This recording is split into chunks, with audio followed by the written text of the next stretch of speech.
calculating antenna wire lengths, 891 verse 705, and using a Tarheel for your HOA antenna. This time on Mailbag Monday. What's happening, everyone? Thanks for tuning in to Mailbag Monday. My name is Mike. If you have amateur radio-related questions for me, shoot me an email, k8mrd@icloud.com. I would love to hear from you. We have bye-bye, Satan. We have three great questions to talk about today. The first one talks about calculating antenna wire lengths. This first question, I've been a YouTube subscriber for a pretty good while, thank you, and I credit you with taking the leap into POTA. That's awesome, congratulations. That being said, I, by watching your videos, bought the Nelson antennas 80 through 10 and fed half wave and a couple X-tenna transformers. The latter being my choice for POTA cut to 40 meters. But as a student of your videos, I took your measurement from the X-tenna video and tuned it with my rig expert. Did I actually tell you the measurement of that?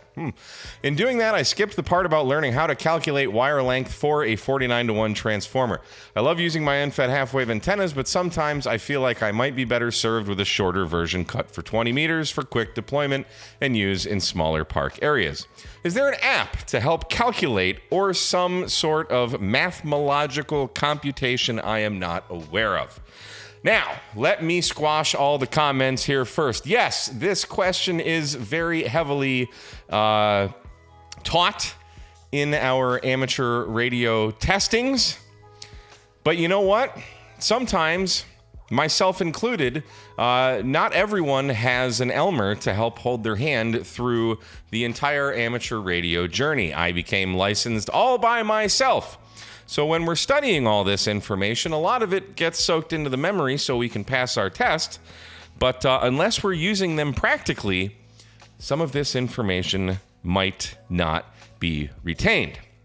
So for those of you that want to comment, this is stuff that's in the basic technician test. There you go. I already said it. We don't need to talk about it anymore. So, yes, there is an app to help calculate. And would you believe that it does exist? It is called a calculator, and you have one on your phone. Now, there are other apps that you can download for your phone. I have a couple on here, but honestly, you need to know three things. First off, everyone should be making their antennas in metric. We want to make a 20-meter antenna. Why in the hell would you convert that to feet?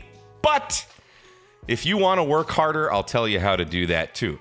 So first off, there's two formulas. One is for metric, one is for the stupid imperial system.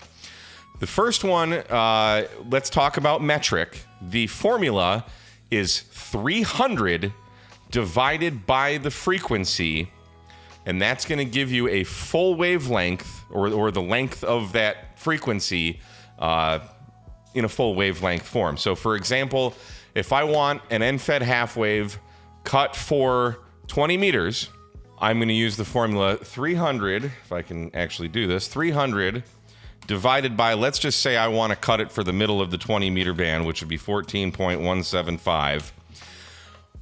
A full wavelength will be 21.164 meters. But we're talking about a half wave. So we need to divide that number in two, giving us roughly 10.6 meters long will be resonant at that 14.175 megahertz. Now, always cut your antennas a little long. Maybe cut it, instead of 10.5 meters, cut it 11 meters.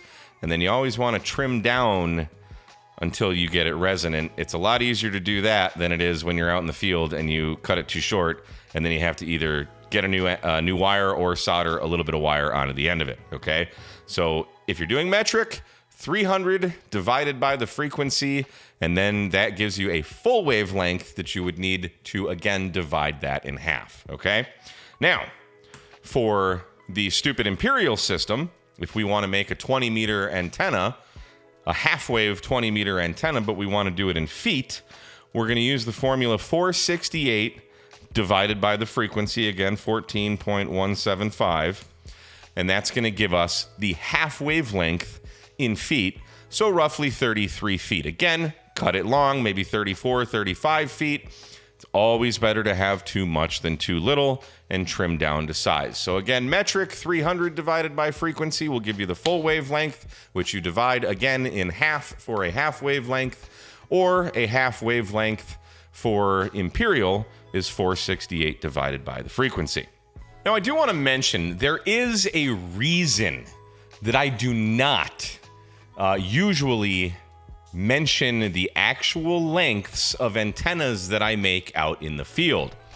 One is because I want you to do your own work, okay? Don't just copy what I'm doing, because my measurements might be slightly different from yours, and you won't end up having a perfectly resonant antenna out in the field. Soil conditions, how the toroid is wrapped, how far spaced the wires are on the toroid. There's so many variables. So use my videos as a guideline, but God, don't just copy verbatim what I'm doing and expect to have good results. You could luck out, but yeah, I wouldn't recommend doing that. And that's why very, very rarely will I ever tell you the actual length of the wires that I cut to get resonant.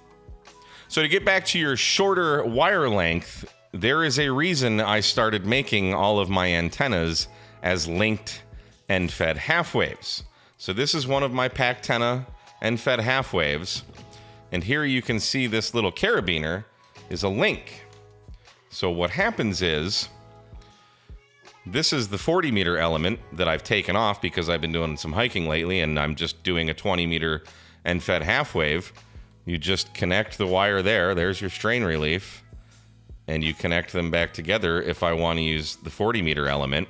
Or if I'm in a confined place, I only want to do 20 meters, take that off. Satan's excited about all this antenna talk. And then I can just use this 20 meter, 33 feet long, roughly 10 meter wire length. And it's much more compact. And I can just use my POTA 20 mast, this 20-foot carbon fiber mast, run it up as a sloper, and Bob's your uncle. So them's my answer. So thank you so much for writing in, and good luck making your next antenna. And if you're curious to see how I actually built this antenna, I have a video on my YouTube channel doing exactly that as a linked end-fed half wave with a 17 meter link, a 20 meter link, and a 40 meter link, giving you 5 resonant bands, and I will put a link for that video in the description. Next, we've got a question about radios. This viewer writes, getting my general license this week. Congratulations, because this was emailed me a couple weeks ago, so hopefully you're a new general. And trying to narrow down my options for a new HF radio. I live in Fort Worth, and I work all over West Texas and Southeast New Mexico with my office out of Odessa. I want an HF radio that's portable, as I have a Baofeng F8 HP, but it doesn't pick up much out west and in the middle of nowhere in New Mexico. I've narrowed it down to an FT891 and the Icom 705. I would like to use it at my home in downtown Fort Worth, but I live in a 4-story townhome and can't install an antenna, so I'll have to use a portable antenna that I use on the road. Go back to that Pactenna end-fed half wave. Your video with the 705 portable bag setup is great, but I'm wondering if the 10-watt variable would come into play as a negative while I'm trying to use it out on the road or on the rooftop downtown. Not crazy about the idea of having to buy a tuner to lug around with the 891. Any thoughts? Well, why would you need to buy a tuner for the 891? That doesn't have a tuner, nor does the 705. You don't need a tuner. I don't use tuners hardly ever. Get a resonant antenna, like the antenna we just looked at, or any of the millions of other resonant antennas that are out there. So, we're not really comparing apples to apples here, but in the grand scheme of things, the 891 and the 705 are both very, very portable radios. Now, my 891 is in the car, so I'm not going to take it out to show you. But when I first started getting into portable radio, the 891 and this battery right here that looks like a bomb, this is a 10 amp hour lithium iron phosphate battery that I made with Headway 38120S cells. And I've since replaced the BMS that failed, but that is a Dali BMS. And I fit all of that in my antenna and the microphone and some RG316 coax into this bag right here that's not much bigger than my head. This is from, I think, Red Rock Outdoors. I have this in my Amazon store. I'll leave a link. But this is a great bag, just a little shoulder sling bag, but the 891 fit in there, the battery. So I would do all of my early portable ham radio activations were on the 891 in that bag with a 10 amp hour battery, calling CQ for hours because nobody knew what Parks on the Air was then. So the 705, which I just happen to have right here, this is my 705 bag. And 705's in here. I've got a 5 amp hour, let's give them a shout out here as everything falls out. A 5 amp hour Denko lithium iron phosphate battery. There's my Pactena, some RG316, some other ancillary items there, and my 20-foot POTA 20K MRD signature carbon fiber mast. Works great. I take this hiking, QRP, Parks on the Air. Works great, but the question is, what are you doing with the radio? Are you trying to chase DX? Are you trying to be a POTA activator? If all you're doing is calling CQ and letting people come back to you, the 705 is more than adequate. Power is not all that important, but it really does help if you're trying to bust a pile up on 10 watts versus trying to bust a pile up on 100 watts.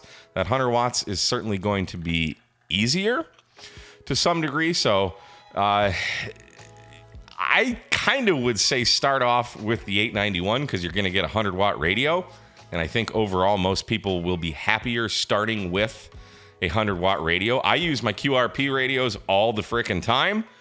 But I'm usually the one calling CQ, and it makes life easier, and I have resonant antennas and stuff. So, but look into, for a rooftop, like a Wolf coils or something like that, or like one of the REZ antennas. They're just loaded verticals that you can just tune by sliding a collar up and down, and then you're resonant. You don't need to worry about a tuner. There are small QRP tuners that are probably the size of a deck of cards. Like what is it called? The ATU 10. That's a pretty good tuner if you want to use a non-resonant, like a 9-to-1 antenna or something like that. But either way, they're both fantastic radios. I own them both. I use them both. I abuse them both. I've made thousands of contacts on both of them. So it's just a matter of more what your style of operating is going to be and how you're going to use it. So guys, leave your comments. What say you, 891 or 705? You could talk for hours about this subject, just QRP versus 100 watt radio. So how much stuff do you want to carry? You are going to need a little bit bigger battery, even though 10 amp hours isn't that heavy. But if you're just going in your car or upstairs, weight is not really that huge of a concern. So yeah, if you can do it, it'll actually be cheaper to get the 891 too. So 891, 10, 20 amp hour battery, depending on, again, how long you want to operate. But I would probably suggest going the 891 route, but that's just me. I did buy the 891 before I bought a 705 for whatever that's worth. So thanks for writing in, and I hope that helps slightly narrow down your options and doesn't confuse it even more. And lastly, we've got a question about apartment balconies. For apartments, balconies, etc., we've all seen the MFJ pole that hangs out of the apartment at a 45-degree angle. Meh. And videos about loops, expensive, few remote options, etc. So I'm wondering what you might think about using a Tarheel instead of a loop for the same thing, or just slapping a Tarheel directly across the side of the head of the HOA president. That's allowed in the Amateur Radio Code of Ethics. I checked. We'll take your word for that. If it's not allowed, it should be. I can't really back that last one up, but it should be. Do you think that the Tarheel antenna might be durable enough for any such potential dual task? I've only thought about this as an antenna, but so to talk about whacking on top of the head, use the bottom part, because this bottom part's all metal here, where this has a plastic sleeve over it. You don't want to crack the plastic. But yeah, I mean, it's a solid, very well built. This is the little Tarheel 2. from Tarheel Antennas. This is there's also Robert from like kind of the original owner of Tarheel now started Tarheel Designs. So you have Tarheel Antennas, which is one company, and Tarheel Designs, which is another company. These are fantastic antennas. Are they durable? Absolutely. I used this for many years, mostly when I was in Michigan, but I used this down here in Texas as well. This thing's been covered in ice, snow, rain, hail. It's seen excess of 100-mile-per-hour winds because I drive very fast. It's a beast, man. You can't go wrong with this. And I have used loop antennas before. I'm personally not a huge fan. They just didn't work very well for me. In an apartment, I've never used a Tarheel, but I would imagine that it's got to be better than a loop. I've often said that I would use anything in the world over a loop if I had to. So there's my answer on loops. Yeah, man, these are cool, dude. I've got a little quick connect on here where I can there's a little spring thing. You can put like a 17-foot whip or maybe that new Chameleon 25-foot whip, whatever. Comes with like a 3-foot whip somewhere in that range, but I also use an MFJ 6-foot whip, which I guess good luck getting now because MFJ be MFJing.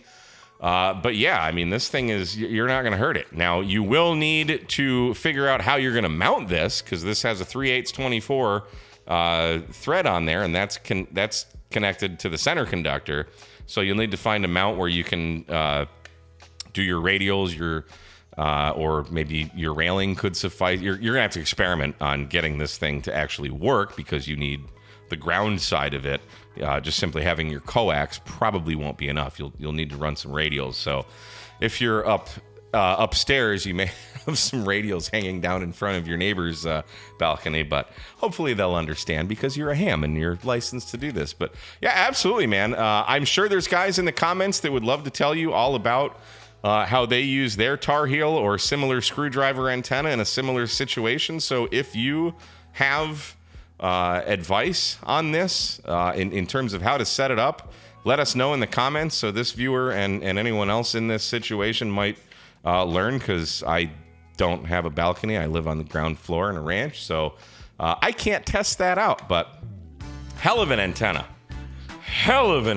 So that's all I got for you this week, guys. If you got questions for me, shoot me an email, k8mrd@icloud.com. In the meantime, my name is Mike, K8mrd. Thanks so much for watching Ham Radio Tube. We'll see you next time. 73.